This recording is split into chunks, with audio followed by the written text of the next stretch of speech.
Hey guys, I'll give the rest of the people about 2 minutes here to jump in, then we'll get started.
All right, that's close enough. How many people out there can hear me? Give me a thumbs up. Looks good, looks good. All right. So yesterday, we had just a little bit left of Unit 6. So that's what we're going to start with, picking up where we left off. Let me share that screen with you. You guys have watched a video about parking, and there's a few things we need to talk about with that. Starting off with parking on a hill. As you can see, there's 4 possibilities. You can either be facing downhill with or without a curb, or uphill with or without a curb. A curb means some sort of like physical, you know, raising of pavement or whatever to the side there that you uh, would have to drive over. Where without a curb, it's just flat with like grass or gravel. So we'll start off with the downhills. These are easy. First off, whenever parking on any kind of an incline, we're going to want to use our parking brake. That way, if the transmission fails, the parking brake can prevent the car from rolling into traffic. However, even the parking brake can fail. So we do another thing to prevent the car from rolling into traffic, and that is we turn our wheel. When we're facing downhill, either without a curb or with the curb, we turn the wheel pointed toward the right. What this does is if there is no curb, the car is going to roll out of traffic into the grass. If there is a curb, the car is going to roll against the curb and get stuck. Now, if we're facing uphill, it's going to depend on whether or not we have a curb. Without a curb, so it's flat with the grass, we turn the wheel to the right, just like with the 2 downhills. Now, think about what's going to happen. The car is going to roll backward. And if the wheels turn to the right, it means the front of the car is going to go backward as it rolls. So, real important to sort of in your mind think about what's going to happen. Now, let's say we're facing uphill and there is a curve. Well, in that situation, we actually want to turn the wheel to the left. Again, think about it. The wheels are pointed to the left. The front of the car is going to roll to the right. And because there is a curve there, it's going to get stuck and keep it from rolling into traffic. So 3 out of the 4 situations, both downhill, uphill without a curb, turn the wheel to the right. Uphill with a curb, turn the wheel to the left. If you move to like an area like say San Francisco, you're just going to have to get used to doing this all the time. All right, angled parking. There's perpendicular parking and there's angle parking. Perpendicular is perpendicular. It's a 90-degree angle.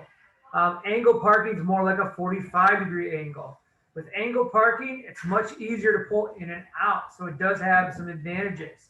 The disadvantage to angle parking is it's usually one way. But if you're going to park, like say downtown Davison using the angle parking space, first thing you do is you're going to identify the space that you want, put on a signal so people know that you're going to pull into that space, and then just move forward into it. That's going to require using the steering wheel. Obviously, you're trying to center yourself as best as possible between the lines. Doesn't have to be 100% perfect as long as you're not touching the line. And then you just move forward into the space. It's that simple. That one's pretty easy. Perpendicular parking, this is where kind of like what they have at the high school here in Davison. It's much more difficult because you're making a full 90-degree turn into this space. But just like before, we pick a space, we put on a signal, we move forward. It's going to require using the wheel. We try to stay centered. You can use your mirror as a reference point. I mentioned this before. If you line up your mirror with someone else's mirror, I'm assuming that they've parked correctly. That's an option. So this one's more difficult because it's more of a turn. What's even extra difficult is backing out of a perpendicular parking space. The front of the car is going to follow a different path that it took when you pulled in. You got to watch both where the back of your car is going and where the front of your car is going. Now, parallel parking. This is the one that makes most people nervous, the most difficult to do in most times. The steps here don't do a good job of describing it, but just like before, find a spot, make sure no one's behind you, put on a blinker. You're going to roll past the spot you want. So if you're this green car, you want to park here, you've driven past it, lining yourself up next to the car that's going to be in front of you, and then you back into that spot. Now, Mr. Harriman is going to show you specifically how to do this on the parking day using cones, so there's nothing to damage. There's a few steps to it. You guys are not expected to do this perfectly in driver's ed. We know you haven't had enough time to practice it. So we'll teach you how to do it. Then using like say garbage cans, for example, you can practice with your parents for about 6 months to a year before you're ever tested on your ability to parallel park. So don't let that scare you. Wave to Mr. Harriman's son. Hello. All right, more about parallel parking. You're going to back into the spot, get yourself parallel to the curb. You don't want more than 12 inches, 1 foot between the curb and your tires. So if you get out and your car is, say, 2 feet from the curb, that's going to put you out on the road a bit. There's a chance you might get sideswiped. So you do measure that you want to be within 12 inches without touching. Again, I know the pictures don't do a good job of this. And the video yesterday may not even did a great job, but you are going to do this in the car in driver's ed. All right, passing. This is one of the most dangerous things we can do in a car. We don't do much of it in driver's ed just because it is so dangerous. And we can't see as well as you, so we don't have you pass as often, maybe on the expressway or something like that. But it's important that you understand the steps of how to do it safely. So the video is going to cover some of that.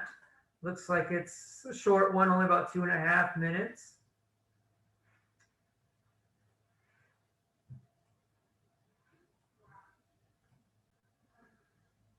All right, I'll see you back in about 2.5 minutes.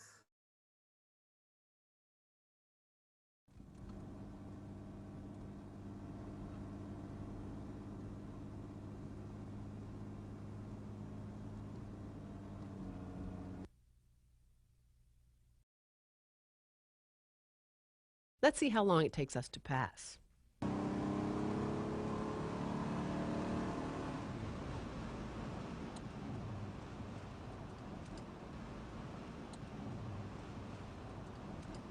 According to the timer, that took 12 seconds. At 55 miles per hour, we traveled about 968 feet. So we need a gap of 968 feet to pass at 55, right? Not even close. That oncoming car will travel the same distance we do. That will cut our gap in half, meaning we need twice as much distance. Gap City.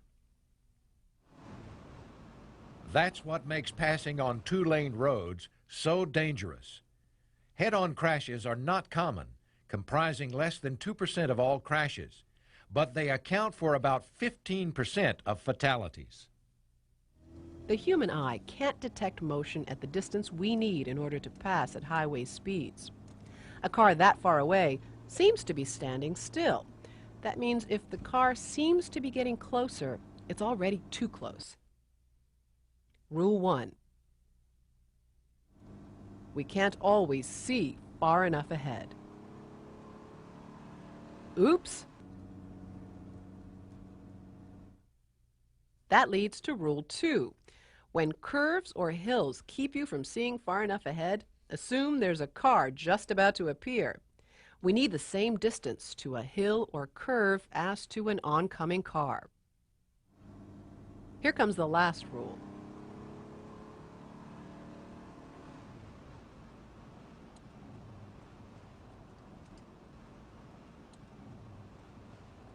What do we do now, other than pray? Maybe someone will let us back in the right lane, but we can't count on it.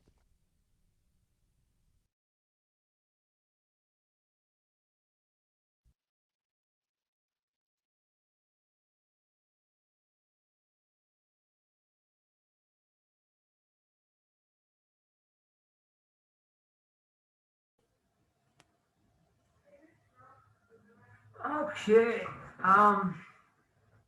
So got a couple questions here. If the oncoming car seems to be getting closer, blank. That's not really a question, is it? So we're going to skip that one. 2, when curves or hills keep you from seeing far ahead, blank. So I guess maybe they're asking you what you should be doing in these cases. Like they didn't really word them as questions, but so we'll go back to the first one. If an oncoming car seems to be getting closer, obviously we don't want to pass by going into an oncoming lane if there's a vehicle that we could potentially hit. I would love to just tell you, oh, be this far away before passing, but that's not going to work. It's going to depend on your speed. It's going to depend on road conditions, things like that. That's why it's so important that you guys are sort of like when you're waiting to pull out and things like that, you're kind of looking at the cars and thinking about, okay, this car is that far away. The speed limit's 55. How long is it taking them to get to me? So you can start developing in your mind sort of how long it takes cars to close the distance. Because when you go to pass, you're going to need to use that information to determine whether or not a car is too close. And always err on the side of wanting the car to be further away. All right, when curves or hills keep you from seeing far enough ahead, that should be curves, not curbs. Yeah, if you don't have good visibility, you shouldn't try to pass. Usually, there's going to be lines painted on the road telling you whether or not it's a passing area, and that's usually based on visibility. But sometimes you still have to make those judgments yourself, like in the winter when you can't see the lines. And then don't start to pass unless. Well, there's a few things we could put here. Very first thing we want to think about is it legal? If we're not legally allowed to pass, then we don't attempt it. Following that, is it safe? Can we complete the pass safely? It shouldn't require anyone else to touch the brakes. So like I said, a lot of accidents can occur in this maneuver right here. Let's talk some specifics. So when is it illegal to pass? First off, if you have a solid yellow line on your side, that tells us that we don't have good visibility or something like that, that we shouldn't attempt to pass. This one says, do not pass when there are oncoming vehicles. Obviously, this person's about to be in a head-on collision. We wouldn't want to pass. Do not pass when going uphill. So even if you couldn't see the solid yellow line, we know that we can't see what's on the other side of the hill, so we should avoid it. Same thing with curves. We can't see all the way through the curve. We should avoid it. This one says, do not pass at an intersection. Yes. Anytime we're within an intersection, we shouldn't try to pass another vehicle. A railroad crossing is also an intersection. It just involves trains. We don't try to pass. Whether or not the bars are down, coming down, or they're up, it doesn't matter. We don't try to pass people on something like railroad tracks. Most bridges you don't pass on. And then like things like in a tunnel, you wouldn't want to pass either. I'll leave that picture up for just a second for those of you who are more visually oriented.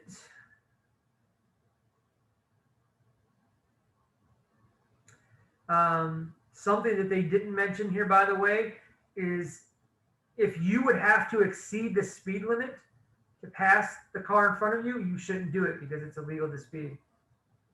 All right, estimating passing gaps needs. It says, count the seconds it takes for an oncoming vehicle to pass in the opposite lane. So like I said, you guys are going to have to start sort of doing these mental exercises when you're out driving or more likely as a passenger. You know, look at a car in the distance and think to yourself whether or not you think it's safe to pass, and then count, you know, how long it takes for them to come, and then think about that. Do this until you're accurate at estimating the time. Yeah, I mean, how are you going to know that you're doing it correctly? Well, if your parents say it's okay to pass, right? If you can see a vehicle approaching, it's not safe to pass. This is just sort of a, you know, if you follow this rule, you'll always be safe. Obviously, there's going to be times where you can pass. Like if you've got a flat road for 10 miles, you can probably see a car in the distance and still have time to pass. So obviously, this is just a, you know, a sort of a blanket statement for everything. But, you know, if you follow this rule, you're never going to go wrong. You know, if you don't pass because there's a car coming, you're not going to get hit because you went into the oncoming lane. But just know that when you get better, there are going to be times when you could see a car in the distance and be able to pass. But it's going to depend on the area.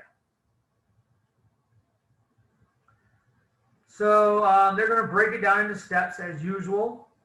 First, they have prepare to pass. That means, you know, putting on our blinkers, looking over our shoulders, making sure there's nothing there, you know, checking our mirrors.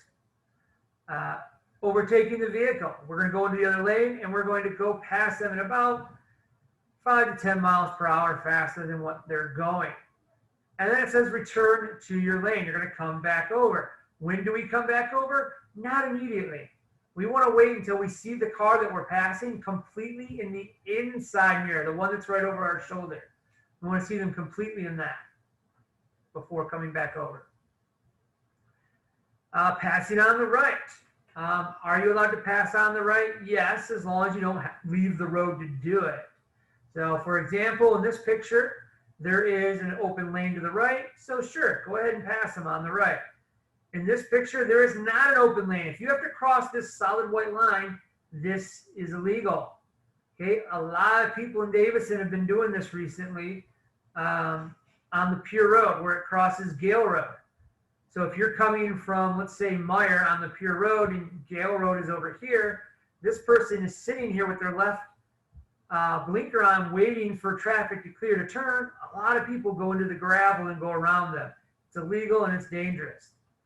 There is no lane to go around them there. All right, that covers the unit. Let me just look at these questions, see if there's any easy ones for you guys to work on. They're all pretty vague. So in the essence of time, what we will do is move on to Unit 7. But real quick, let me just get a look of how many people are still with me. I got like one camera off. All right, so I'll try to be more entertaining for you. Unit 7, it's risk reducing strategies for different driving environments. Okay, so it sounds like useful knowledge to have.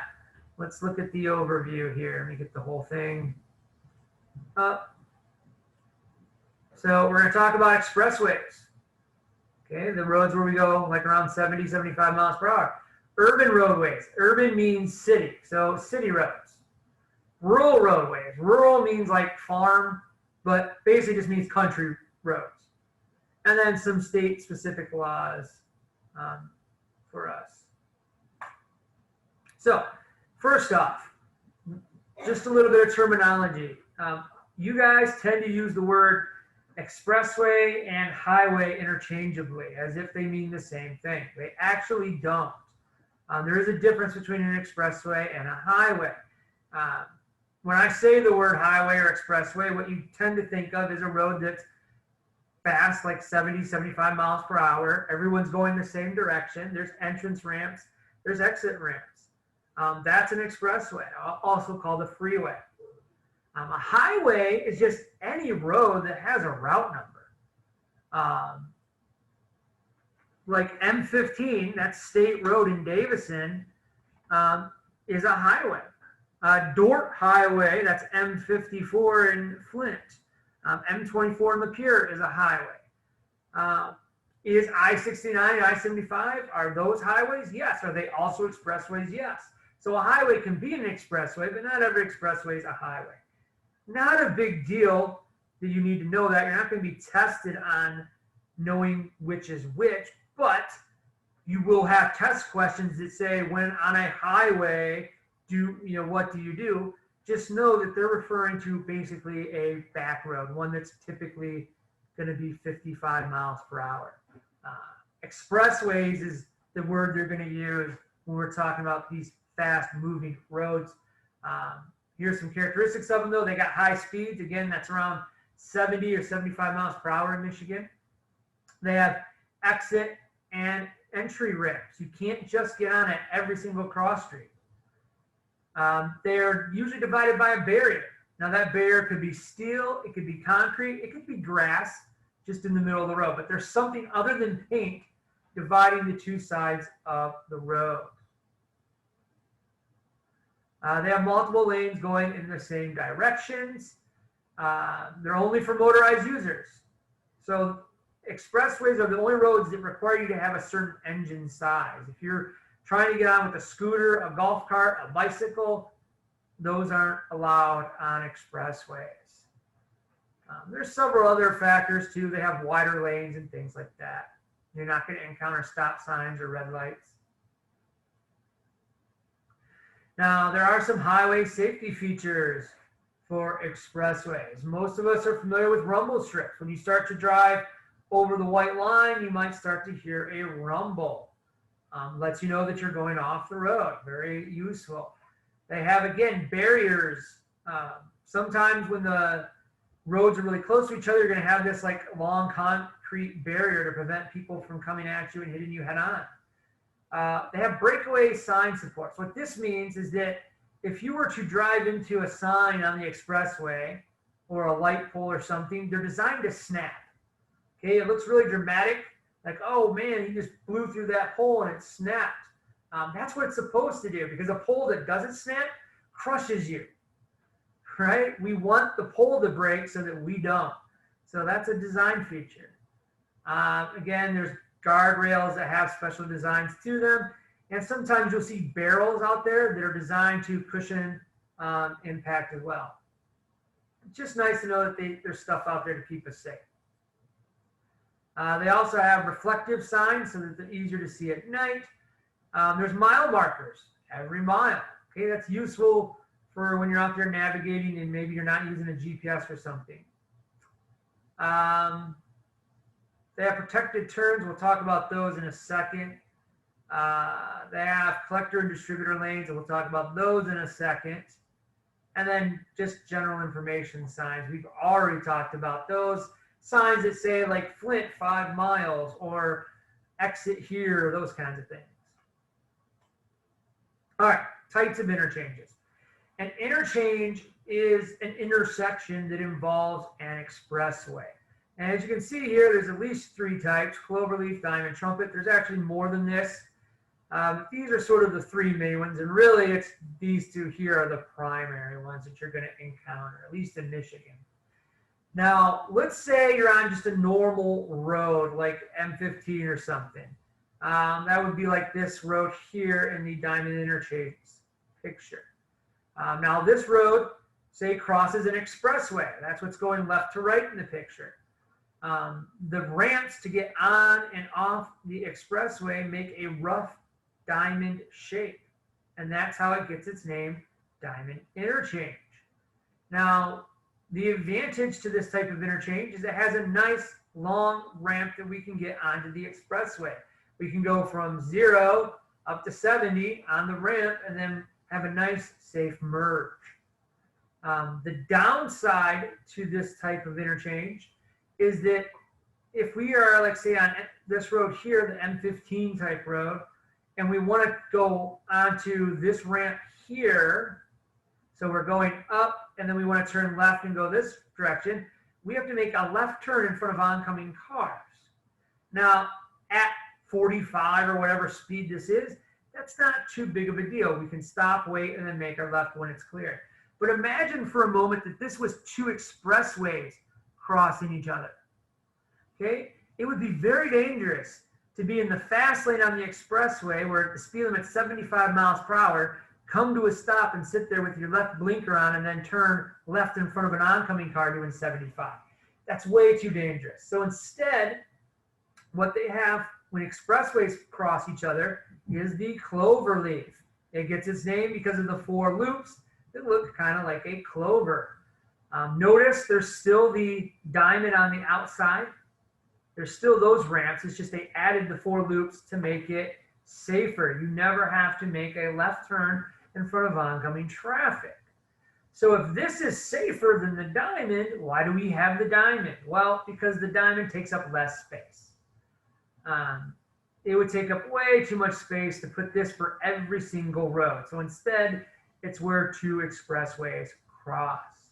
Now, when you're out there driving, do I expect you to know when you're approaching a diamond interchange or a cloverleaf interchange? Absolutely not. You're not in a helicopter.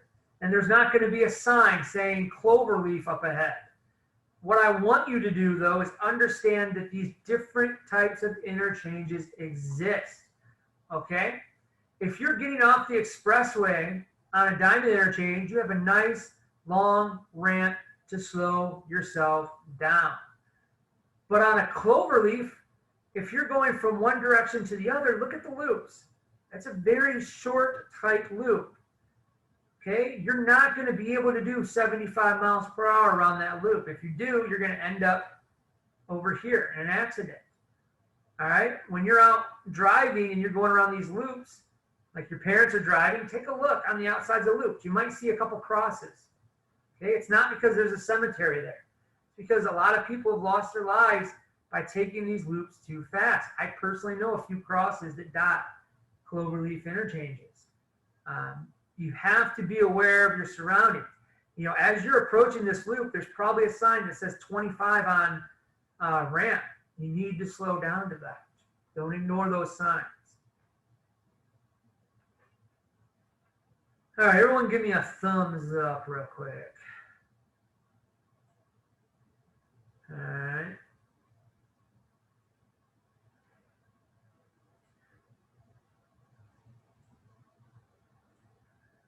So merging onto the expressway.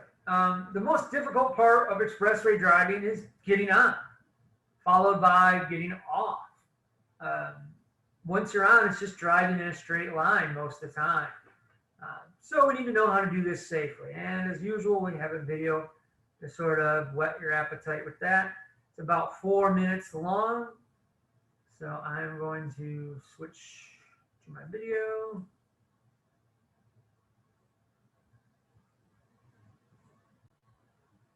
And 1 second, let me check the chat here. My camera's working.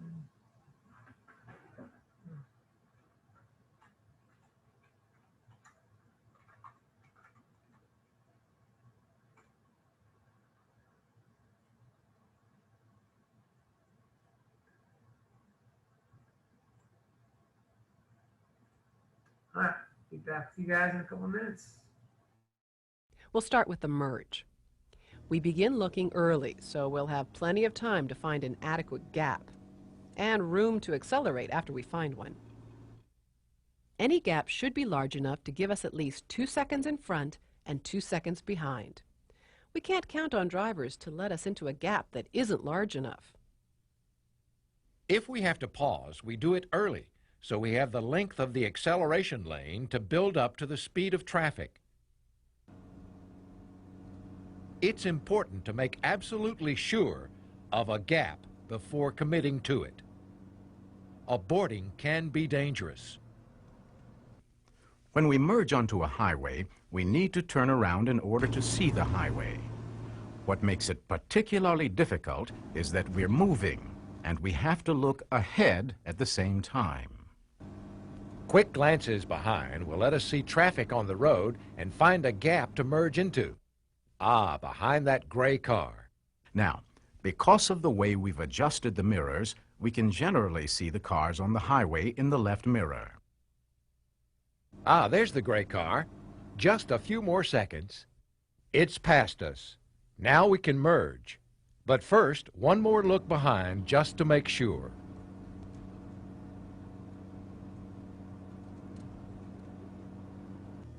Sometimes a car will speed up and close the gap, or pull into it from the far lane. But not this time. Again, we need to make it quick. The most difficult merge is when cars are in front of us. Here we need to share our attention between the cars ahead and those on the main road. Most of the merging accidents are collisions with a car ahead that is stopped. By keeping looks behind very short, we're able to see what's happening ahead. If we wait until no one is in front of us, we are free to concentrate on the merge. Most freeways have long merge lanes that let us keep going while we look for a gap.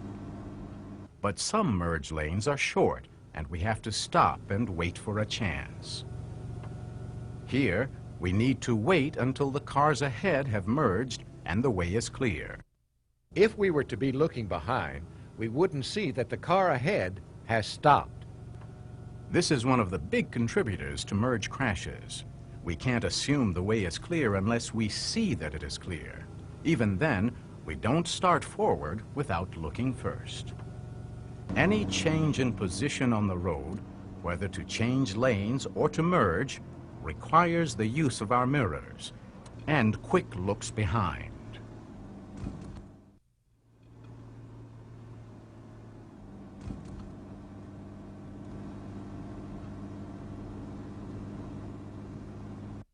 What's the best move here?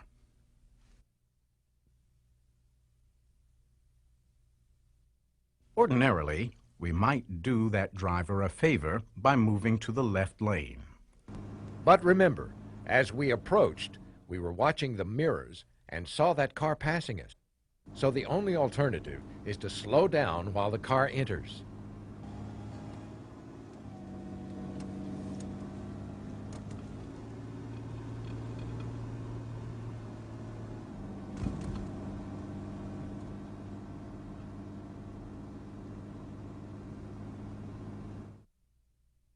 What do we do next?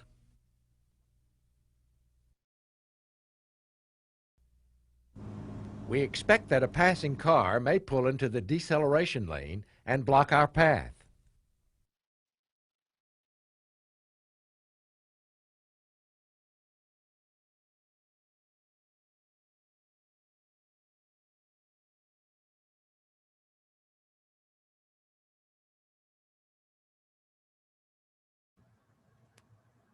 All right, welcome back, everyone. Question: what can you do to make it easier to see other vehicles when merging on the highway? So let's actually get one of you guys here to answer that. Let's go with Frank.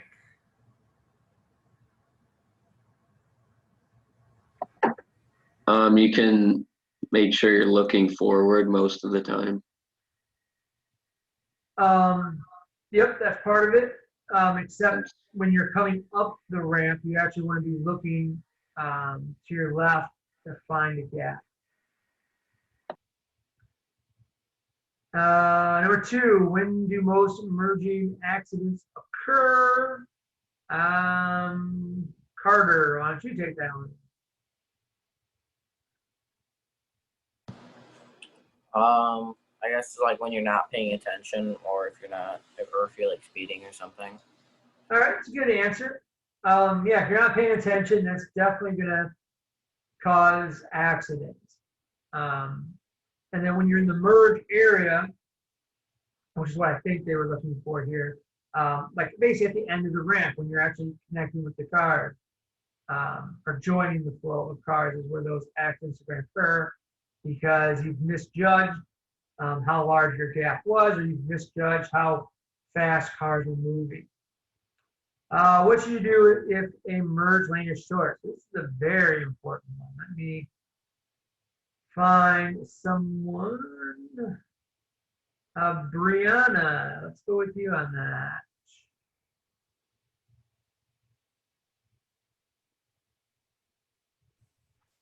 I didn't get that one. All right, no problem. I will pick on someone else. Here's my little...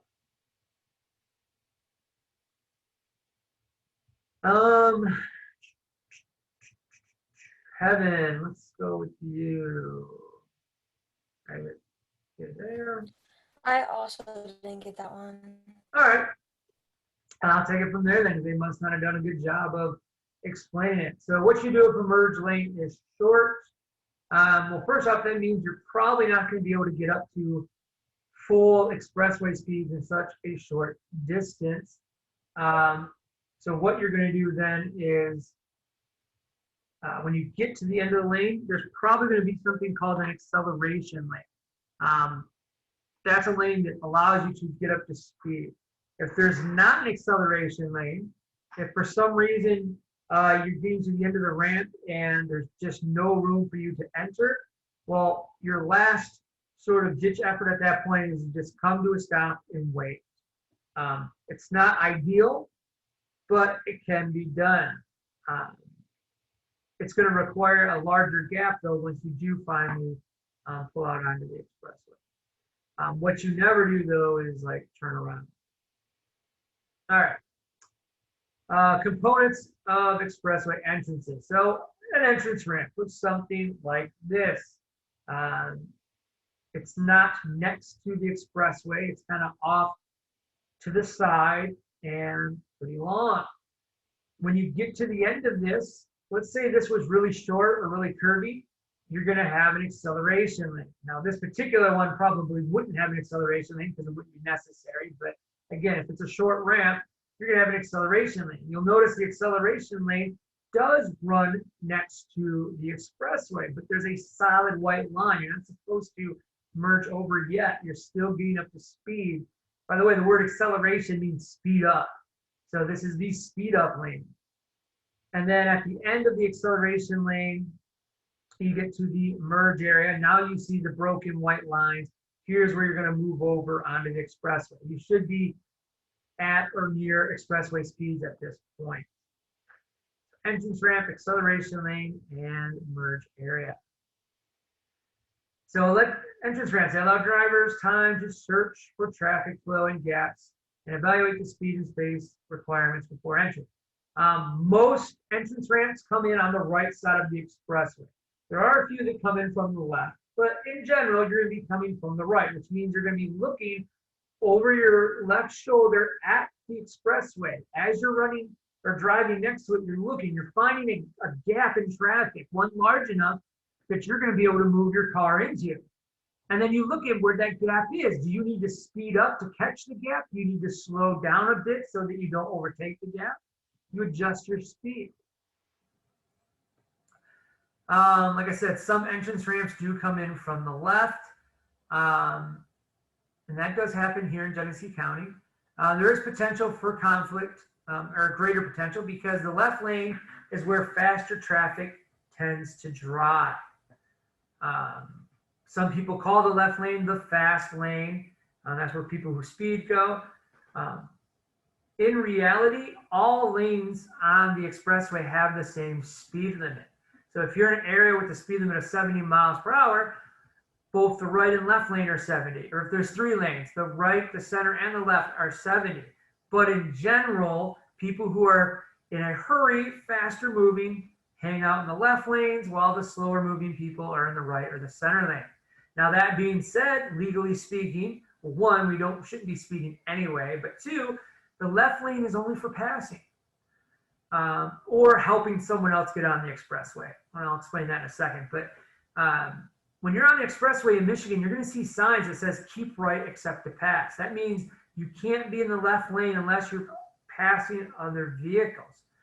If you're not currently passing someone, you need to head back over to either the center lane or the right lane. Now, sometimes someone's trying to get on the expressway, and it's okay at that point to get into the left lane to make it easier for them to get onto the expressway. So that would be okay as well. So if we're coming in from the left, we're joining the faster traffic. And then we have to immediately, when it's safe, get over lane because we're not currently passing anyone.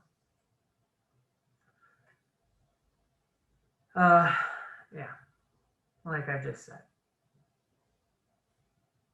All right, a weave lane. So I already explained what an acceleration lane is. It's a lane that's running parallel to the expressway that gives you enough space to get up to speed before merging over. Now, the opposite of an acceleration lane is a deceleration lane. All right, decelerate means to slow down. So right before, say, a sharp curve ramp or a very short ramp, there would be a deceleration lane. It's going to open up temporarily right next to the expressway. Usually it'll have a sign saying 25 on ramp or something similar to that. Remember, there's a minimum speed limit on the expressway of 55. So in the normal lanes of the expressway, you're doing a minimum of 55. But on a deceleration lane, the one that opens up temporarily, you can actually start slowing yourself down because that's the whole point of it. Now imagine for a moment that you took an acceleration lane and a deceleration lane and you slapped them together. That's what a weave lane is. People are getting on the expressway and speeding up, and at the same time, people are getting off the expressway and slowing down. Traffic is weaving in and out, okay? And that's always a dangerous situation, okay? It causes conflicts for both drivers. People who are entering, by the way, yield to people who are already on the expressway. That, not just in weave lanes, but at any time. People on the expressway have the right-of-way. People on the ramps do not. So if a weave lane is dangerous, why do we bother to have them? Well, think back to that cloverleaf interchange I showed you earlier. That uses weave lanes. If we were to spread that out even further so that there were no weave lanes, it gets huge. Remember, the cloverleaf is already big.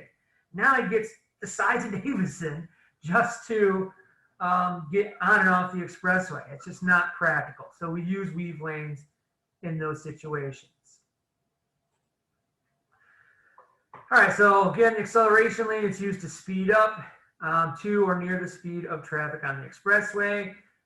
You shouldn't be entering even if you manage to get up to speed, you shouldn't be going across this because that's a solid white line. We can't change lanes. You got to wait till you're at the end of the acceleration lane. And that's called the merge area. That's where we actually do our merging onto the expressway. So let's break it down into steps again. Number one, we're going to identify the entrance half a mile in advance. So we're not even on the expressway yet. We're on the road. We're looking for the sign that tells us where our entrance ramp is. Now, keep in mind, there's always going to be 2 entrances and also 2 exits that could confuse us because there's one direction and the other. So we have to figure out which one we want. Are we wanting to go east or west? Are we wanting to go north or south? So you got to keep that in mind.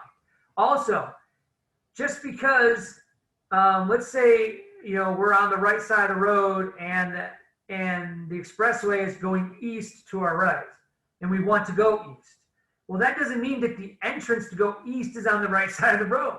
Sometimes it's on the other side of the road and you loop around. More than likely, it's the opposite way, though. If you wanted to go the other way, let's say left, you might turn right, loop around, and be left. The point I'm trying to make is that the exits aren't always going to be on opposite sides of the road. Sometimes they'll both be on the same side of the road. One comes first, then the other one comes later. And you got to read those signs to make sure you're selecting the appropriate one. So we find the entrance. We always are checking traffic behind us. Remember, this step appears like with everything that we do. We put on our signals, even though we might be in a lane that only goes onto the expressway. We still use our blinker. And then we follow the steps that we just talked about. You find a gap on the ramps, even though they kind of mentioned over here, and then you merge over, and then you're going to have to adjust your speed. Sometimes the gap that you moved into is going a little bit faster or a little bit slower, so you got to adjust your speed.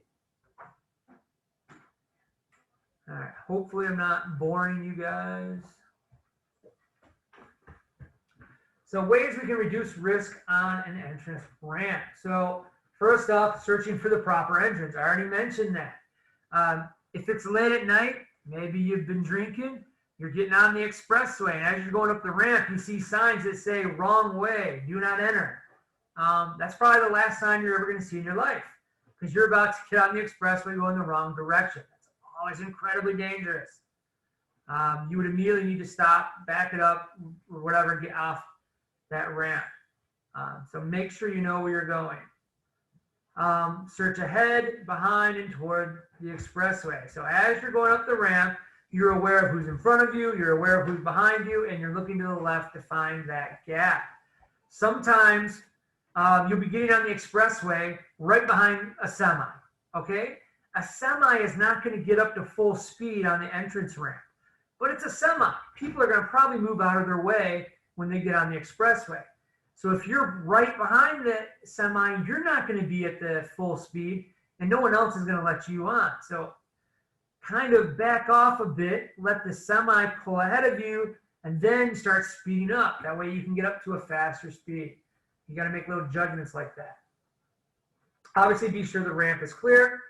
Sometimes because of construction or an accident or whatever, traffic could be stopped on the ramp, and you have to come to a stop. We tell you you should be getting up to expressway speeds up to 70 on the ramp. Well, that's only if the ramp's not blocked. It could be blocked for some reason. And then here's where we want to avoid stopping if we don't need to, as much as possible.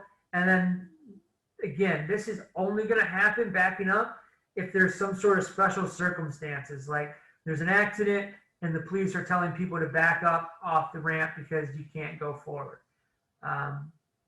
If there's not some construction worker, police officer, emergency worker telling you to back up, then your only option is to continue up the ramp. Even if it's the wrong one, you realize you made the wrong choice.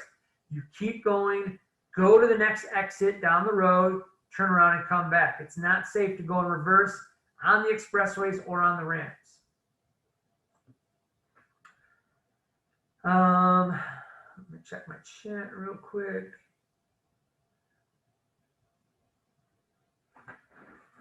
Sure, go ahead and grab your charger. Not a problem at all, Nick. Hopefully you heard me.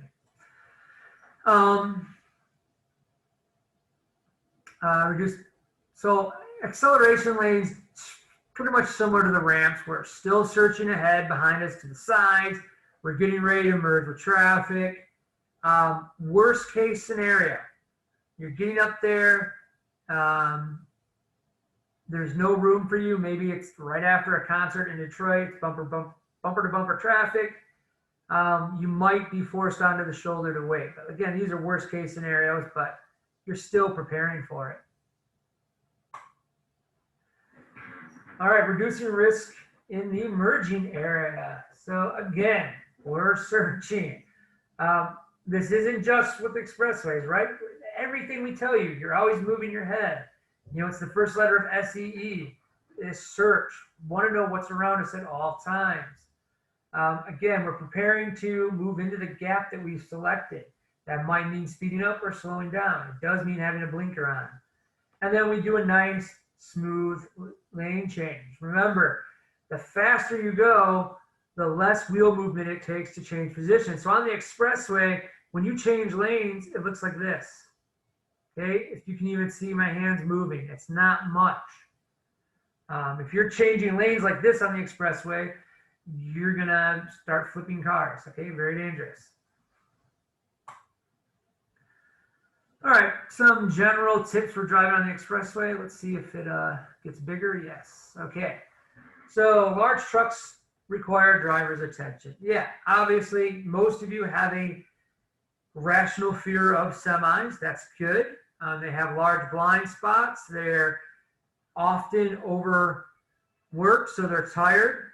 A lot of hazards involved there. Lane selection is important. I've already told you that the left lane is only for passing, which puts us in the right lane on a 2-lane road. But what if there's 3 or 4 lanes? Where do we want to be? Well, think about it. Most entrance and exit ramps come in on the right-hand side, right? So that means cars are going to be constantly getting on and getting off in the right lane. So that's kind of a hazardous place to be. So on a multiple 3 or more lane expressway, we want to be in one of the middle lanes if we can. Your stopping distance is increased.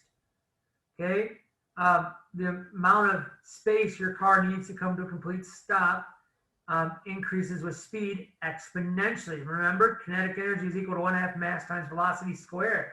So if you double your speed, you're quadrupling your stopping distance, generally speaking.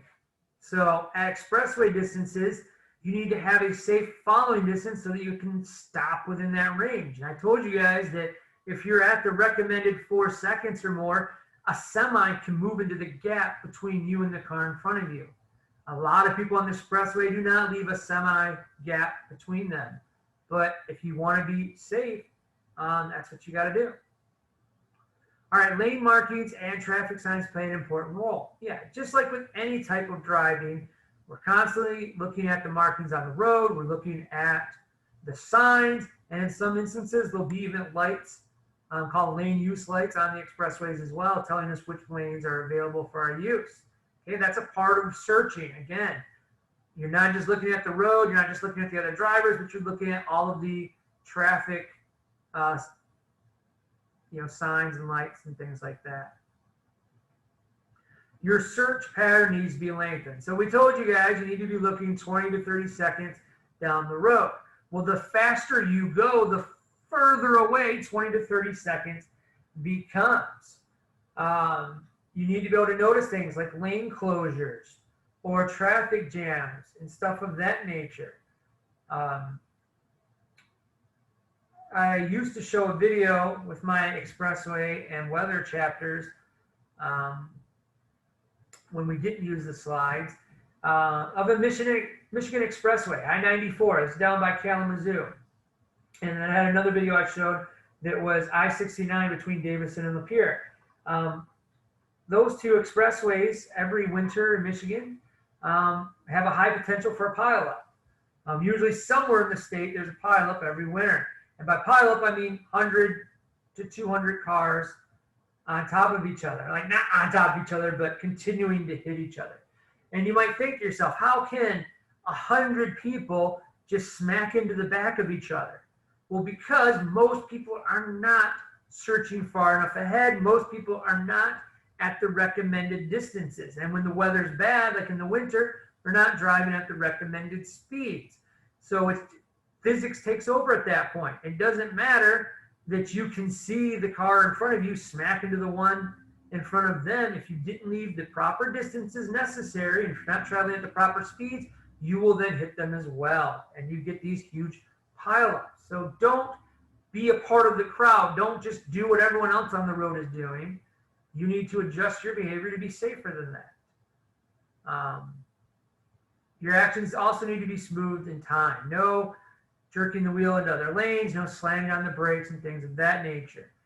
If traffic on the expressway is moving at expressway speeds, you should almost never have to touch your brake. All of your slowing down is going to be done by simply taking your foot off of the gas pedal.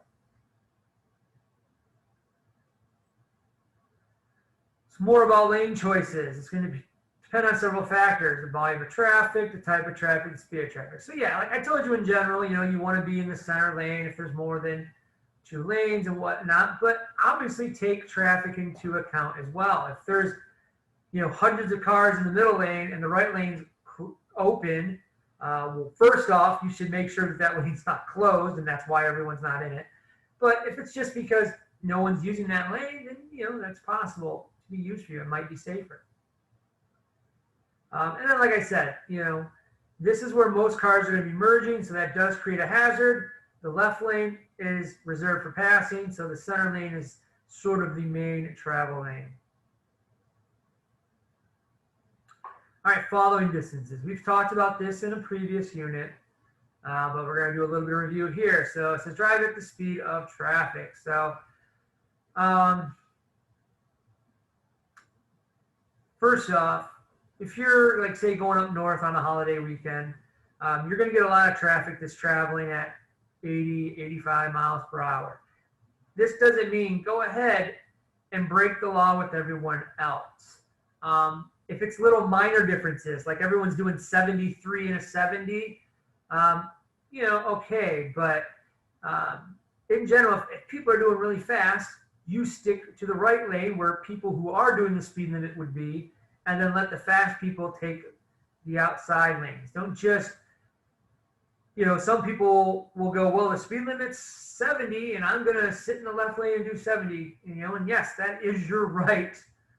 But even though you are technically right, you are putting people at hazard because, again, even though it's not legal, we know that human nature, a lot of people are going to speed. So don't intentionally impede traffic. Maintain that 3 to 4 second following distance. These slides, by the way, if I haven't mentioned it before, are not designed for the state of Michigan. They're actually designed for the total United States. And then there's little differences with each state. The state of Michigan, we recommend, because we have 70 and 75 mile per hour roads, that would be a minimum of 4 seconds on the expressway. So the 3 wouldn't even be there on our expressways. And number 3 is only good up to 55 miles per hour. You guys should be more at 4 or more seconds. Again, large enough for a semi to move into that gap. All right, keep an open area to one side for an escape route. So just like with any other roads, we want to keep our area around us open. We don't want to have closed space areas. You may have to cross the white line over onto the rumble strips to avoid an accident. It's much better to go across rumble strips than it is to be hit. Many, many years ago when I was in college, I was on I-75, or no, I'm sorry, US 23, going south to Ann Arbor. And right where it crosses, I think it's I-95, there's sort of a municipal vehicle or highway vehicle like station in the middle of the expressway. It's weird. Like, you've got people going north on one side, south on the other, and then in the middle, there's an area where they park all the salt trucks. And one time in the winter, a salt truck was getting onto US 23 from 95, and he had to make 3 lane changes within, 200 yards in order to get into the salt truck bay where they're kept. And he didn't bother to, I'm sure he saw everybody, but he didn't care. He just threw on a blinker and crossed 3 lanes and ran several cars, including myself, off the expressway. I was forced to ditch into the grassy area in the middle, and I ended up being fine. But that's the kind of thing you need to know where it's safe to go if something crazy like that does occur. Increase following distances during certain situations. Let's just get you guys involved here. So Peyton, can you tell me a type of situation on the expressway that you might need to increase your following distance? Like if there's bad weather outside, like winter. Bad weather is a good one. Let's see. Kevin, can you give me one? Maybe that involves like a holiday weekend, you might see it.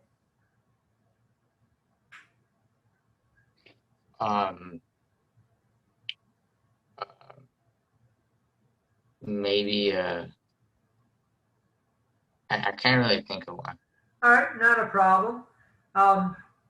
You guys are probably most of you aware of kind of how Michigan works. A lot of people in the state of Michigan have vacation homes or they vacation in the northern parts of the state. So like Labor Day, 4th of July, Memorial Day, those types of weekends, you get a huge influx of people going north, which means expressways like I-75 are going to be packed with traffic, a lot of vehicles. And in those situations, because again, there's potentials for pileups, you want to have even more following distance so that you can avoid being a part of that pileup. All right, good job, guys. Reasons for lane changes. So obviously entering and exiting the expressway is going to involve a lane change. I mentioned before that we could change lanes to let another person get onto the expressway. We have the right of way. The person getting on does not, but that doesn't mean that we shouldn't do something to help them. And there's three options. The best option is the one here, change lanes. Now they can take the spot where we were as they get on. But let's say we don't have the ability to change lanes. Maybe it's construction, maybe it's traffic. We could still speed up or slow down. And just look at the car that's trying to get on. Are they kind of lagging behind you? Well, speed up. It makes it easier for them to get behind you. Does it look like they're kind of trying to overtake you? Well, slow down a bit, make it easier for them to overtake you. So even though we're not required to help people get on the expressway, you know, this is a society. We should try to help people as much as possible. Those are some things you can do. Other reasons to change lanes. You might be following a large or slow-moving vehicle. Semis, on most Michigan expressways are required to stay at 65, even though the speed limit for cars is 70 or 75. Not all semis do that, but a lot of them do. So if you're going along and you get up behind one and you want to be doing 75 and they're doing 65, well, then we would do a lane change to go around them. Obviously, a lane could be closed. Michigan, there's constantly construction. Okay, you're not going to get very far on any sort of trip without encountering construction. So you may have to do lane changes with that. And then obviously just to pass another vehicle in general. Maybe, again, a car is moving slowly. Maybe it's pulling a trailer and you're not comfortable being behind whatever they're hauling because they didn't secure it well. You know, there's plenty of reasons to pass. Okay, passing on multi-lane roads. We're off the expressways now. We're just talking about passing in general. It says one of the most dangerous maneuvers a driver can attempt. Yes, I already mentioned this, that passing, whenever you have to go into an oncoming lane, is one of the most dangerous things that can happen. If people misjudge this, if people are in a rush, being rude, whatever, lives are lost, okay? You're talking about a typical 55-mile-per-hour road. That's what most of Michigan is 55-mile-per-hour roads going here and there, one lane in each direction. Okay, if you go into the oncoming lane to pass someone and you're doing 55 and you didn't see the car that was coming in front of you doing 55, that's a 110-mile-per-hour collision. There's going to be fatalities. Never attempt to pass if you're not 100% certain that it's going to be safe. Obviously, higher speeds increase risk. Passing on a 25-mile-per-hour road is much less risky than a 55. High volumes of traffic increase your chance of collisions. Yes, you got multiple cars in front of you, you got multiple cars coming toward you. A few years ago, one of my students, we were on Davison Road going toward the pier, and there were two vehicles in front of us and a vehicle behind us, and then a vehicle behind that. And that person who is two cars behind us decided to pass, passing the car that was in front of them, passing our vehicle, and passing, there was only one car in front of us, sorry, so there was three total that they were passing. My driver's ed student and the car in front of us were both forced to go off the road. Why? To let the person who was passing us take our spot, because he was about to be in a head-on collision. He had no chance to hit the brakes and get back behind because there was multiple cars already behind him, and he had no chance to get ahead of us. So we went off the road to give them room to come back. Last month, a similar thing happened. This was over in the Kersey area. We were on a road. A person was on a motorized wheelchair in the oncoming lane, obviously not moving very fast. An SUV was approaching them, doing 55 miles per hour, showing no signs of slowing down at all. So I told my student immediately, go off the road, get on the shoulder. And then that's what we did. And at the last second, the SUV noticed the guy in the wheelchair, darted into our lane, and went around them at full speed. Had we not noticed that in advance, we could have been hit, or the guy in the wheelchair could have been hit. Someone probably would have been killed. So again, don't attempt passing if you're not 100% certain, and only pass one car at a time. All right, when being passed, so someone else is passing you, check the passing vehicle's position. Again, like I just talked about, before, I knew that we were going to have to go to the shoulder because the car that was passing us didn't leave enough room. And again, even though they made the mistake and it required us doing something risky, going off the road to correct their mistake, that doesn't mean you shouldn't do that, okay? I know teenagers, you tend to not, your judgment's not as good. Your brain's actually not done growing until age 25. I don't know if I've told you guys that yet. And the part of your brain that's still developing is judgment, making decisions. When someone else is doing something stupid out on the road, as a young person, not just a teenager, but people in their 20s and 30s and even 40s, sometimes your instinct is that, well, that person is the one being dumb. It's their own fault if they get themselves killed or get themselves hurt. But you got to remember that the guy behind that wheel who's made the mistake, who's done the dangerous thing, they're not the only person out there. Maybe they got their kid in the back seat, okay? The kid didn't do anything wrong. Maybe the car that they hit because you didn't give them room to come back had someone in it who's now hurt or killed. So, it's real easy to just say, well, he gets what's coming to him, but that's not how it works. The other people are going to be involved as well. So anything we can do within reason to help prevent an accident, we should. I'm not saying go off the road into a brick wall so that someone else who was making a mistake can get back into the lane, within reason. But hopefully you guys understand what I'm trying to get at there. Give me a thumbs up if you kind of understand. Yeah, okay, good. All right, expressway exit components. So we talked about entrances, the ramps, the acceleration lanes, the merge areas. Well, the opposite of those exist as well. I already said a deceleration lane is the opposite of an acceleration lane, and then an exit ramp is the opposite of an entrance ramp. And again, those ramps could have sharp curves. Look for signs giving you clues about what speed you should be doing. Look ahead to see if there's a curve. So what are some problems we could have when exiting? Well, the weave lanes. The weave lanes cause this problem because people are getting on and off at the same time. Sometimes traffic is stopped on the exit ramp. Maybe, again, you're going to a ball game or a concert, and there's like a stop sign or a light at the end of the ramp. And there's a lot of people getting off there because that's where the venue is. So traffic is backed up. You think you're just going to get over and gradually come down to speed, but you can't. You need to notice in advance that those cars are not moving, that they're stopped, so that you can slow down earlier. Sometimes there's a short deceleration lane. Sometimes the ramp is slower moving traffic. So again, if you're looking ahead, you're searching, you can get these clues in advance. All right, some special expressway conditions. Expressways through cities. So, I don't know if Mr. Harriman covered basic speed laws before, which is the speed that you can go when there's no speed limit sign. I'm going to cover those right now because it kind of goes along with this. If you're on a road that doesn't have a speed limit sign, that doesn't mean that any speed is acceptable. What it means is you just do what the basic speed law says. And for Michigan, it's this, going from slowest to fastest.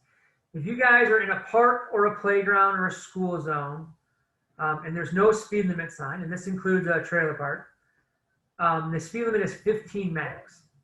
So you're on a playground, there's no signs, max is 15. If you're in a neighborhood, also called a subdivision, also called residential, if there's no sign, the maximum is 25. Okay, so neighborhoods are 25. Now, the more confusing one is business districts. A business district is like downtown Davison, downtown Lapeer. It's usually a road called Main Street. Lots of little shops.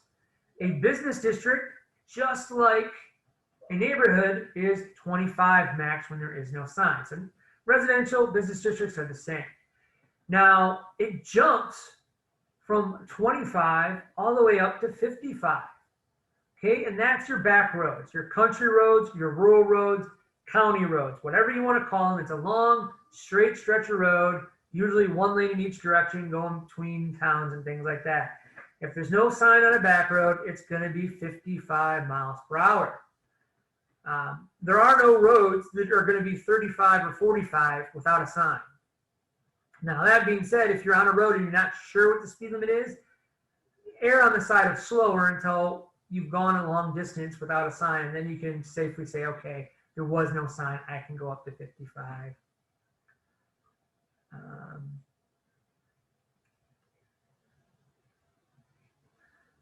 So we said back roads are 55. There's actually two more, and that's the expressways. I can't think of any expressways I've ever been on in Michigan that didn't have a speed limit sign, but in the rare event that they didn't, there is a basic speed law to cover those. And there's two types of expressways. There's expressways that go through cities, which we call urban expressways, and there's expressways that go through rural areas, which we call rural expressways. Davison is considered a rural area. We're talking like big cities for urban, like Detroit, Lansing, Grand Rapids. On an urban expressway, one going through a city, if there is no speed limit sign, the maximum is 55. So it's actually slower. It's going to be a max of 55. And then on your rural expressways, it's going to depend on where you're at. In Genesee County, the maximum is 70. Outside of Genesee County, it's 75. And there might be other counties that do 70. I don't know why some are 70 and one are 75. There's probably going to be a sign anyway, but worst case scenario, max is going to be 70 or 75. Now, on rural expressways, there's also a minimum. I mentioned this earlier. You can't go below 55 miles per hour on a rural expressway. Now, you might be going, well, wait a minute. What if it's like an ice storm? Am I supposed to still do 55 in an ice storm on the expressway? And the answer is no. There's one more part about the speed law, and that is this. You must always drive your vehicle at a safe speed for the driving conditions. So if you find yourself on a road that's, say, 35 miles per hour, and it's covered with snow and ice, and your car is weaving and fishtailing the whole way, you are required by law to slow down to a safer speed, even on expressways. You can get a speeding ticket for doing 35 and a 35 if the weather is bad enough. So anytime you lose control of your vehicle, remember, that's illegal. They might call it reckless driving. They might call it going too fast for the conditions. Point is, you need to have your vehicle under control. Just because a sign says you can do 55 doesn't mean you can safely do 55. You must always take weather and other conditions into account as well. Darkness at night, that's a condition. Heavy traffic is a condition. So slow down if it doesn't seem safe. Anyway, so expressways through cities, there's going to be heavier traffic, there's going to be lower speeds. Disabled vehicles, okay?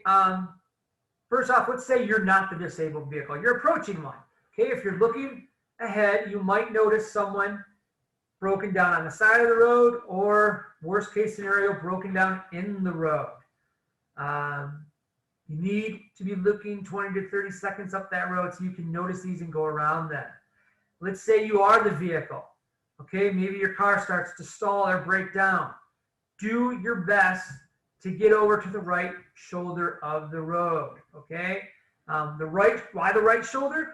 Because if you break down, you don't want to have to walk across the expressway to get help. So the right shoulder, you can walk along the side of the road and then down the exit. The left shoulder, you're trapped in the middle. Now, worst case scenario, let's say it's like a 4 or 5 lane expressway and you're all the way in the left lane, your car is breaking down and you've only got seconds to get it off the road. It's better to get out of the road than to try and get all the way to the right and not make it. So in that case, go to the left. Hopefully you've got a cell phone. God forbid you break down and you're stuck in a lane. That's a very, very scary situation. It takes one person not paying attention to cause a catastrophic accident in that case. So do your best using what momentum you have to try and get out of the road if you can. And then be alert, because here's the thing, the expressways are very dull. You're just driving along mile after mile after mile with not much changing. So it's real easy to just sort of have something sudden and unexpected occur, like a broken down vehicle, catch you off guard. Same thing with work zones. They can catch you off guard as well. Toll booths. We don't have much of this in Michigan, maybe at the bridge or a tunnel, but you get outside of Michigan, there's a lot more expressways that have toll booths. That means when you get onto the expressway, usually you pull up to like a little bay, they give you a little ticket thing, and then when you get off the expressway, you go and they look at the ticket and you pay depending on how far you've gone. If you're not familiar with toll booths, maybe you don't live in the area or use them much, you could get confused. Sometimes you'll see there's like 5 lanes for tolls. 4 of them have cars backed up and one of them is completely empty, but it's got a green arrow. So you're like, ooh, people are idiots. And then you pull up to it and you realize that that's for people with a fast pass or a quick pass. It's a little like a card that they just wave and go through without having to stop. You don't have that because you don't live in the area. So make sure you read the signs and stuff as you approach toll booths. Always have a little bit of money in your car too, or at least always have your wallet or whatever with you, purse, because you're supposed to pay those tolls. All right, emergency and official vehicle only crossovers. So keep in mind, sometimes you see a police officer stopped in the middle of the expressway, like in between the 2 sides. There's like a little dirt path. Sometimes it's paved, whatever. They're just kind of sitting there wanting to write people tickets. Those areas are for emergency vehicles only. You are not allowed to use those center crossers. If you're going the wrong way, you want to turn around, whatever, it's not acceptable. Go to the next exit and get off.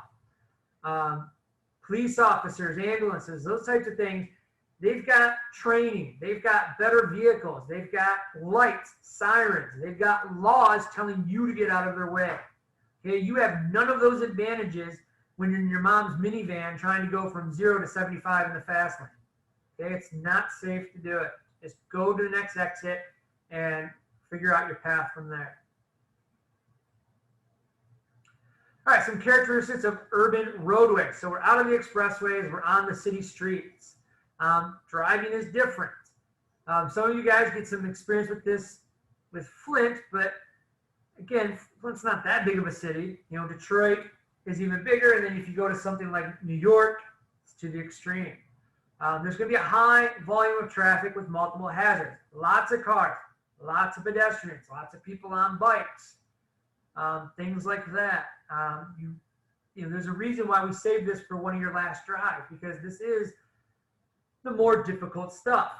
You're less likely to get yourself killed because you're in a car going at slow speed, but there is still a chance to kill a pedestrian or something like that. There's still a lot of chances for accidents.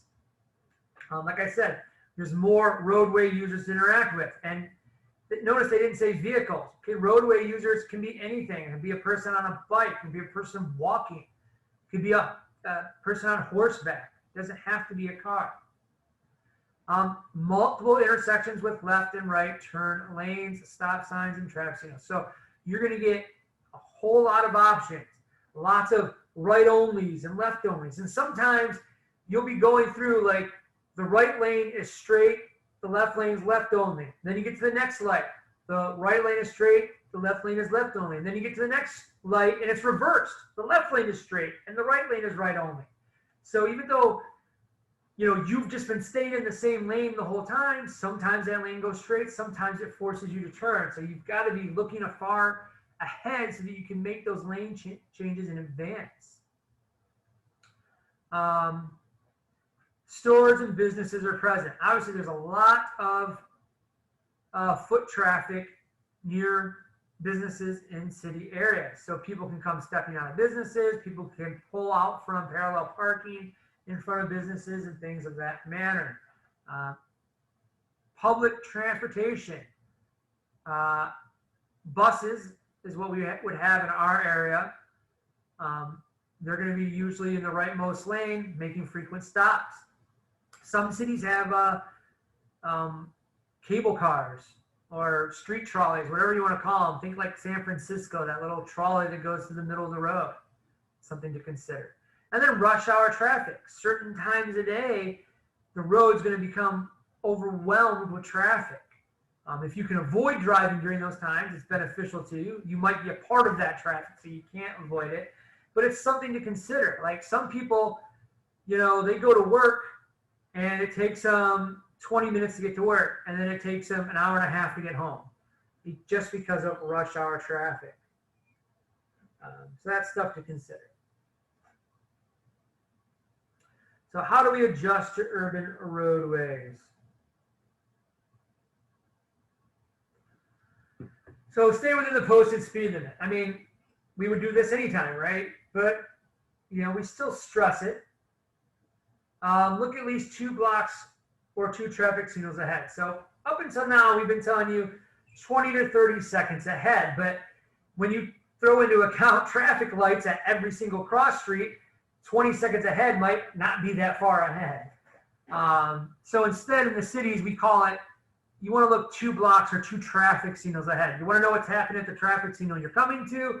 You want to know what's happening at the one past that. Using the C system.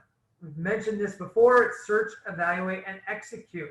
We're always using the C system. We're always searching, looking ahead, to the sides, and in our mirrors. We then evaluate all that information we've got, and we execute a maneuver to be safer. So for example, there's a guy riding the bike in the right lane. We see that. We decide that we need to go around them, and then we make a left lane change, right? Situations with closed zones and line of sight restrictions. So just like with any other types of roads, there can be construction in cities, and there can be closures for other reasons. Maybe work's being done on a certain building, or there's some sort of event where they have to close part of the road. And there's tons of line of sight restrictions. You have to creep up to intersections and things like that because people park on the sides of the roads. There's poles, walls from the buildings blocking your view. Yes. You may go to the bathroom. All right, reducing our risk on urban roads. It says increase your following distances, right? This is what we always do when things seem risky.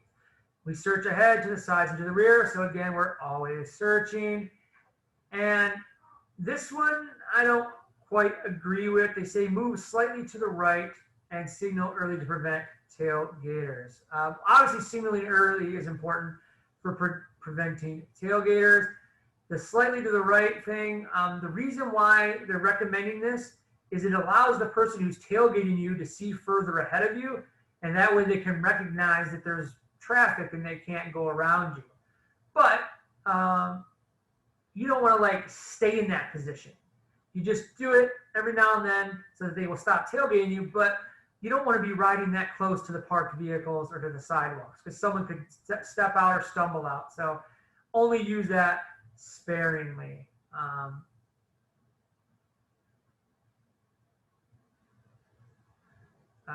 Yes. Just to make it easier for you guys, by the way, anytime you need to step away to go to the bathroom or something like that, just send a chat saying I'm going to the bathroom, and you don't have to wait for me to tell you that you can go. It's enough that you just let me know, and then, you know, come back when you're done. That way I don't have to, you don't have to sit there and wait for me to notice. I would hate for you to be in that position. So just let me a chat that you're going to go to the bathroom and then go.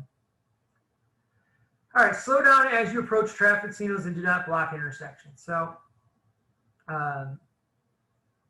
anytime you come up to a traffic signal, even one that's green, I told you, like on rural roads in your basic suburbs, you know, you kind of go through the green ones with a bit of caution, but pretty much at the speed limit. In city settings, that doesn't work so much. Remember I said you always have to drive at a safe speed for the conditions? Well, the conditions in a city are so congested that you need to slow down at the signals. People may get in a hurry and pull out, or more than likely pedestrians are going to cross the road when they're not supposed to. I used to live down just outside of Ann Arbor, and driving through Ann Arbor, if you're familiar with the city, the school is all throughout the city, so students are always out walking, and you would get 20 to 30 students just walking to the road when it says do not cross. Why? Because they're all going at the same time and they feel like there's safety in numbers. And guess what? Pedestrians always have the right of way. If they decide to cross, you have to stop, and you've got to be prepared for that. Don't block intersections.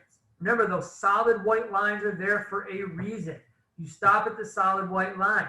If you can't get all the way through the intersection, we don't pass the solid white line. We wait there until we have enough room to completely cross, and then we go. And then, as with anything, you know, look ahead. Pick a lane with fewer hazard. If you're going to need to make a turn or something like that, get into your lane when you can. Okay, you know that 4 roads up, you're going to need to make a left turn. Get into the left turn as soon as it becomes available, because you may not get another chance. So look for those safer spots and those early chances to do lane changes and take them. All right, other characteristics of urban roadways. Following other drivers, be alert for sudden stops. Yeah, in the cities, people, especially who aren't familiar with the area, are looking for addresses. They're looking for the names of businesses, for the names of roads. They may suddenly hit their brakes when they notice what they're doing. Also, people may step in front of them, again, causing them to suddenly hit their brakes. So we're always at a safe following distance. We're always prepared to stop. Okay, for oncoming traffic, people coming toward you, it says keep as much space as possible from oncoming vehicles. We've talked about lane positions before. You can be in a center lane position, the right or the left. When there's no hazards, we're usually just in the center lane position. When we have a hazard on our right, like someone jogging on the shoulder of the road, we would be in the left lane position. If we have a large vehicle like a bus or semi coming from the left, we might get into the right lane position. What they're recommending is staying in, like, it sounds like they're saying staying in the right lane position so you have as much room as possible from oncoming vehicles. But just remember, in a city, you're probably going to have cars parked on the side of the road, and that's also a hazard. So if you got hazards on both sides, you're probably going to be more centered in your lane as opposed to all the way to the right. So there are instances where this makes complete sense, but I don't want you to just think like, you know, I don't want you to take off every other car's mirror because you're trying to avoid the oncoming cars. You got to give a safe distance from those parked vehicles as well. Take action if a driver in an oncoming lane crosses the center of the line. You need to always be ready to brake. You need to always be ready to find an open zone. There's not as many open spaces in a city because, again, people park on the side of the road and things of that nature. But again, we always have our wits about us. We're always paying attention and always having some sort of plan. That plan might just be braking hard in that case. All right, driving on urban roadways, selecting the best lane. So again, we already talked about this a little bit. Picking the one with the fewest hazards, right? So least amount of potholes, the least amount of traffic. Just like on the expressway, usually the right lane is slower traffic. That's because people are pulling in and out of parking spaces. They're pulling in and out of driveways and making turns on roads. But again, That doesn't mean stay out of the right lane completely. If you're going to be making a right turn in like a couple lights, you might want to get over earlier. Just make sure that those lanes go straight and that they're not right turn only.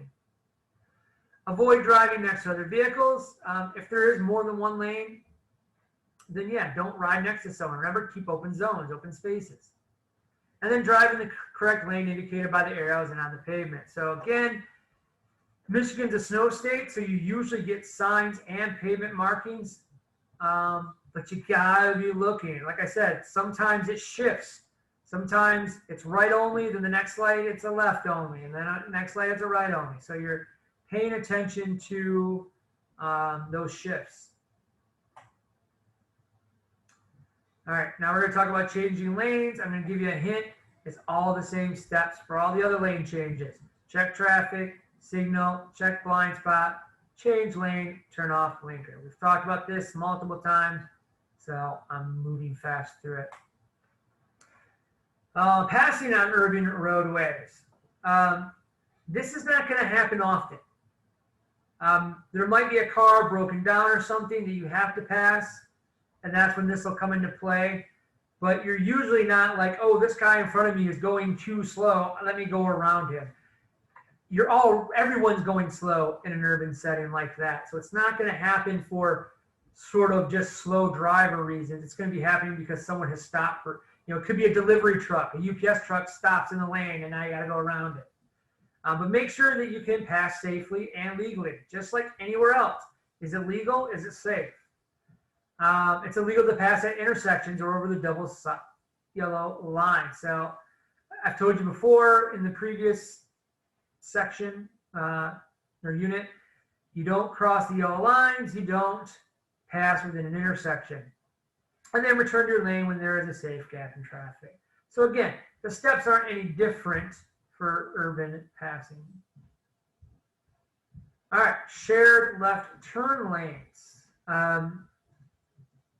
I don't know how much Mr. Harriman went into these, but on roads like M15, State Road in Davison, there is a lane in the center called a shared left turn lane. It has a solid yellow line on the outside on both sides and a broken yellow side on the inside on both sides, and then white arrows showing left turns. The reason why it's called shared is that cars from both directions use this. So if you're on the McDonald's side of M15, you can get into this lane to turn left into Taco Bell. And if you're on the Taco Bell side of M15, you can get into this lane to turn left into McDonald's. It's used by cars from both directions. It is an oncoming lane. So you don't get into this and drive for long distances. They say no more than 200 feet. And that's like pushing it. Just a couple car lengths before you make your turn, you're gonna want to get into that. Signal first. Make sure that someone else isn't getting into the lane at the same time, and then enter it. Okay, this is one of those areas where the highway transportation system is not perfect. Okay, two people could both simultaneously put on blinkers and then shift into the lane at the same time. It happens every now and then one of you needs to be the bigger person and head back out into traffic so that the other person can get around. But this lane is not for driving. It's not for passing. A car in front of you going slow, you can't pass them in this lane. Do not get in this lane like 5 businesses before your turn and then just keep going. That's not safe as well. Now, I don't know if they mention it here. This is a law specific to Michigan. It's not like this in every state. But in the state of Michigan, it is not legal to use this lane to pull out into traffic. It's only for pulling out of traffic. So what I mean by that is this. Let's say you're in McDonald's and you want to make a left turn out onto the road. You cannot turn into this lane from McDonald's and then wait. That's not safe. In Michigan, that's illegal. I know people personally who've been ticketed for doing that. So if you're going to turn left out of McDonald's, you have to go all the way past the turn lane into the normal lane. Or do what I do. Just make a right out of McDonald's, go down the road, turn around, and come back. But if a lot of people do that. I see it every day, all the time. Not everyone gets a ticket for it. But I do personally know people who have gotten this ticket. Because I live in an area where you have to turn buy one of these. And I've had people leave my apartment. They call me like 20 minutes later, like, hey, I just got a ticket out in front of your place because I pulled into the turn lane. If you're not, that's not what they're for. All right, moving on. So using a shared turn lane, you're going to check the traffic just like anything, like any other lane change. Put on a signal just like any other lane change. Slow down as you enter it. And sometimes you have to actually find a gap. There might be multiple cars waiting to turn. This is what I said you can't do. So like I said, the slides are made for the whole country. Michigan specifically, this is illegal. So this tells you how you would use it to pull out into traffic. You can't do this in Michigan. All right. I was really hoping that there would have been a slide for one-ways, but they didn't mention it, or maybe I double-clicked the slide. But if you're driving in the city in an urban environment, there's going to be one-way roads. Sometimes, let's say, you've kind of looked at a map and you know that, the road you're on, if you turn right on the next road, that's where you want to be. And then you get to the road and lo and behold, it's a one-way going to the left. So where you want to be is right there to the right. You can see it, but the road's going to the left. You can't go the wrong way on the one-way. You can't go backward on it. So what you would do is usually the cities are logical. There'll be a one-way to the left, your left, wherever, and then one to the right, and then the left, and then the right. So you would just go to the next road, turn right, and then make the block come around up to where you're going. So always in the urban areas, before making any sort of turn, look for those one-way signs because they're used quite often, especially like in Flint, for example. All right, driving in moderate to heavy traffic, move with the flow of traffic. So we mentioned this with expressways that, don't exceed the speed limit excessively, but if you're in a pack of cars and everyone's doing like 2 miles over the speed limit, it's safest in that point to be doing 2 over the speed limit. Can you still get ticketed for doing 2 over the speed limit? Yup. But at least you're not going to be in an accident. So, the rules start to turn a little gray here. You're doing what's safest. And sometimes safest does bend the rules a bit. Anticipate lane blockages. You've probably seen in movies where they make fun of the fact that there's like 2 or 3 lanes all going the same direction, and a guy will be in one lane where the traffic's not moving and the other lane's going, and then he'll get an opening, he'll switch into that lane, and then suddenly those cars are all stopped and the other lane's going. Yes, that happens. If you got bad luck like me, you're going to pick wrong every time. That's why I always just stay in the lane I'm in because it's eventually going to move. But yeah. Traffic works funny like that. Like I said, like in cities, you got a lot of dense traffic.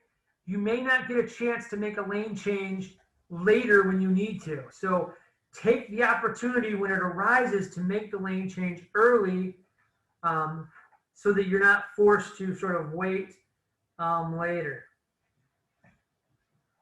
One second. Just like with lane blockages, there can be traffic stoppages. So one lane's blocked, all lanes blocked, same idea here. Again, here's where they finally mention one-ways and two-ways. You got to know what you're turning onto. And then reversible lanes. Again, I don't know if this was covered in the signs and lights chapter that Mr. Harriman did, but sometimes above the road you're driving on will be lights, not at the intersection, but just on the road, usually on the expressway, and it'll be like a green arrow or a red X. A green arrow means you can be in the lane. A red X means you can't be in the lane. Sometimes in cities like New York, these lights are used to reverse the lanes. So imagine for a moment, New York is a huge city, right? And you might have an expressway that has 4 lanes in each direction. So 4 lanes going into the city, 4 lanes going out of the city. But again, New York's a big city. So in the morning when everyone's going to work, those 4 lanes get filled up. going into town. But the 4 lanes coming out of town, no one's leaving in the morning, so they're empty. There's like wasted space. So they have reversible lanes. In the morning, there's 6 lanes going into New York, 2 coming out. And then later around 5 o'clock, when everyone's leaving New York, there's 6 lanes leaving and only 2 coming in. They reverse the lanes, and they do that using those lane use lights that are above the lane. So if you're driving in a lane that's got a red X, that could be an oncoming lane. You should get out of it. All right, guys, I apologize if I'm throwing a ton of stuff at you. Let me get a thumbs up just to make sure everyone's still alive. All right, most of you are. Driving in moderate to heavy traffic, more of the same. Plan ahead if turning is necessary. So like I said, just like if you have to change lanes, do it early. If you're going to be turning, that's going to require you to change lanes early. Know where you need to be in advance. If you're using a GPS function in your vehicle, it may not tell you ahead of time. I took a trip to Connecticut one time, and around New York, I had to get off the expressway to take a different road to a bridge or something like that. But the point is, I'm driving along on the expressway, and then suddenly there's like traffic all backed up in the rightmost lane, and I'm looking like, oh, I wonder what that's for. And I'm driving along, and then suddenly the GPS says, get into the right lane to exit the expressway in like 100 feet or something. And then all of a sudden I'm like, wow, I needed that information back there. It's too late now. I can't get over. So if you're using things like GPS, just be aware that you might find out too late where your turns are. Don't slam on the brakes and force yourself in. You're just going to have to reroute. Sometimes turns are allowed from more than one lane. We talked about this yesterday. I showed you pictures. If you guys can see this picture well, you'll notice there are 2 left turn lanes there. Again, we talked about that yesterday, so I'll move on. All right, talk about some special urban situations. Just driving on 1- and 2-way streets. So here's where they talked about it, I guess. Like I said, on a 1-way street, everyone's going the same direction. When you turn left onto a 1-way, this can confuse you. Okay, you get used to, in driver's ed and whatnot, and just normal driving, that when you turn left, you go to the right of the yellow line, which puts you somewhere about the middle of the road, right? Well, if you're turning left onto a 1-way that's going left, there is no center line because everyone's going the same direction. You actually need to turn all the way next to the left curb of the road. That's the closest available lane of travel. So it plays a little mind trick with you. If you're turning onto 1-ways, turn into the closest lane. And with left turns, that is literally the closest lane, the left curb lane. Parked vehicles. Again, you're going to see these all along the sides of the roads. People can step out from them. Cars can pull out from those spaces. Be aware of it. Blocking intersections. Again, we mentioned that. Don't pass those white lines. Don't pull under a light if you can't completely get to the other side. Okay, traffic is heavy in the cities. Cars may be lined up and you don't want to wait for a whole nother light cycle, but you know what? You have to. Leave those spaces open. Otherwise, you get something called gridlock. Right, unexpected situations on crowded streets. Sometimes you'll be like, maybe it's a Saturday and you're like, you know what? I don't really want to go to that restaurant I've been hearing about downtown such and such city. So you head out and you're driving there and you got your GPS telling you where to go and you come up to a parade and like the road's closed and there's like floats going by and you're like, well, what do I do now? Crazy stuff like that happens in the cities. Downtown Lapeer, and Davison used to do this, but downtown Lapeer will close off Main Street for farmers markets. Davison will close off for car rallies. Things like that happen, okay? It's annoying. You're like, hey, I just want to drive here. Why is this road closed? But that kind of stuff happens. In Detroit, if anyone's ever gone to like a Lions game, You go down there, you find a place to park, and you walk towards the stadium like everyone else. Thousands of people are all walking towards the stadium in Detroit. They're stepping out when there's no walk signs and all this sort of stuff. It becomes chaos. Like I said, those of you who've been to those types of games, you know what I'm talking about. Those of you who haven't, just when you get into a city that has like sporting events, concerts and stuff, it turns into chaos. Obviously, pedestrians, those are people walking, and bicyclists can appear out of nowhere. They're supposed to wait for walk signs. They're supposed to follow the rules of the road. But you know what? Pedestrians walk when they're not supposed to. Bicyclists blow through stop signs all the time. You don't want that on your conscience. Even if you know it was 100% their fault, you don't want to kill someone on a bike because you'll feel bad. And then we mentioned buses and other forms of public transportation. All right, finally, we can talk about rural roadways, sort of the opposite. This is kind of what we've been learning in our area because our area is more rural. So this is what you guys are going to be more familiar with. There's less traffic, but there are higher speeds. I don't know, I think they left a word out there. So fewer cars, higher speeds. The cities, you don't usually get killed in a car accident in the city. A pedestrian might get killed, but the driver is usually not harmed because the speeds are so low. When you get out on the back roads where it's 55, things quickly become fatal. Remember, kinetic energy increases exponentially with speed. Roads and shoulders may be narrow and of varying surfaces. So there may be no shoulder at all. It could be gravel, it could be grass, it could be a cliff. You may not have the escape area that you think you might have. There's fewer signs, signals, and markings.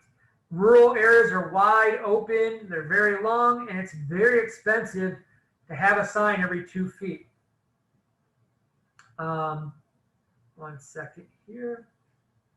I thought I was going to sneeze, but I guess not. Steep hills and curves. Like I said, when they're building a road, they don't just like pick a spot and then take a bulldozer and just drive straight to where they want to go, flattening everything in their path and pushing it to the sides. No, that's not how that works. Things curve around lakes. They go over hills. They mentioned open bridge gratings, and that's kind of like the Mackinac Bridge. You know, like if you've ever looked out the window of the Mackinac Bridge, you can see the water below you because it's just an open grate. Uncontrolled railroad crossings and intersections. These are big ones. So we're sort of comfortable or familiar with railroad crossings that have bars that come down, they have lights that flash, they have bells that make noise. That represents 1 out of 4 railroad crossings in the state of Michigan. The other 3 out of 4, that's 75% of railroad crossings in the state of Michigan, is just a sign. It's called a cross bucket, shaped like an X, black and white, says railroad crossing. It's the only thing there. It does nothing to tell you if a train is coming. You guys have to yield. That's what the cross buck means, yield to trains. That means slowing down and looking before crossing. Okay, when you get your level 2 license and you start to want to explore Michigan, you're going to start hitting up these back roads and you're going to come across railroad crossings that don't have signs. When you get out into really rural areas, you might have intersections that don't have signs. That means 2 roads crossing each other and not a single person has a sign. It's rare, and we just pretend like everyone has a yield sign. So whoever gets there first goes first, whoever gets there second goes second. If you get there at the same time, whoever's on the right goes first. So adjusting to the rural roadways, managing speed control. Very important that you don't let your speed get above what is safe. I'm not talking just the speed limit. Back roads that are gravel all have a speed limit of 55 usually. That doesn't mean it's going to be safe to do 55. You always got to drive at a speed safe for the conditions. It takes more time to respond to a hazard because you're going faster, you have longer stopping distances. You have to learn how to brake and steer without losing control. Some of you guys are taking these turns with me a little too fast. You guys know who you are. and you head towards the ditches and stuff. Very common for new drivers. Don't feel bad. That's what driver's ed is all about, is learning to do this properly. Adjusting speed when conditions are unsafe. Okay, if it's dark, if it's foggy, if there's rain, snow, a herd of animals, you name it, you gotta slow down. And then once again, boom, what are we telling you guys? 20 to 30 seconds ahead. Okay, reducing risk on rural roadways. So with gravel and dirt surfaces, you're gonna need to slow down. Those of you who live on gravel roads, you know about them, but those of you who don't, they don't always look like this. Sometimes it's just pure mud because it rained. Sometimes it rained and then a big truck came through and then it dried. And now there's these big tire marks going through it. Sometimes it's got all these little waves in it that causes you to boom, boom, boom, boom, boom, as you go along. Very unpredictable. Always, if you're going from turning onto a gravel road or you're going from a road that's paved to a gravel road, slow way down to figure out what speed is safe. It may not be 55. It might only be 30 because of how many bumps there are. Dust is going to get kicked up. That means any vehicle in front of you is going to be blinding you to what's ahead and could be kicking rocks toward you, so back up. They have narrower bridges and roads. And then again, you might get different bridge styles that might require different speeds to be safe. Michigan is a forested state. We have lots of trees. That means we have lots of, anytime there's a curve, you usually can't see around it because of the trees. We're not a mountainous state, but we do get a lot of hills. So that still comes into play. And then we've mentioned the uncontrolled railroad crossings and intersections already. So we'll move on from there. Almost done here, guys, so bear with me. With intersections, you might get different things on the rural roads. You usually get stop signs. You might get lights in rare instances. Here's things you gotta look for though. Side roads intersecting with the main road. Oftentimes, there's gonna be dozens of side roads that have stop signs while you have no signs at all. That doesn't mean that everyone pays attention. You get people out there where they think they're not gonna see a car for miles and miles. They blow through the sign thinking it's going to be safe, and then it's that 1 in a million time that you're there, you're going to have a problem. So still always be yielding, right? Anytime we don't have a sign, we pretend like it's a yield because we're always cautious. We're always looking. Following other vehicles, maintain a 3-second following distance. That's the bare minimum. If you're at 55, you're probably going to want 4 seconds. 45, you're going to be fine, probably with 3. And then oncoming vehicles. Some of you do this instinctually. You slow down and move to the right. This is for big things like semis and school buses and farm equipment. The average car going by, I know it's counterintuitive to say trust them because I'm always telling you don't trust other drivers, but you're never going to get anywhere if you don't give a little bit of trust to assume that they're going to not come into your lane. But that being said, always know where your outs are. If someone does suddenly come in your lane, you already know that your shoulder's open. You can go there immediately and prevent the accident. All right. Passing on rural roadways is more dangerous because of the higher speeds. Like we talked about this earlier. You've got to know if you have enough room before you enter that lane to pass. And I can't just tell you use this amount of distance because it's going to depend on the situation. Only pass one vehicle at a time. We've talked about that. And if you can see an oncoming vehicle, do not attempt to pass. If you follow that rule, you'll always be safe. Obviously, there'll be times where it is safe, but as a general rule, don't attempt it. All right, there's probably not enough time to watch this video. So this is where we will pick up tomorrow. I said, if you guys have any questions for me, feel free to ask. Otherwise, you're free to go ahead and log out.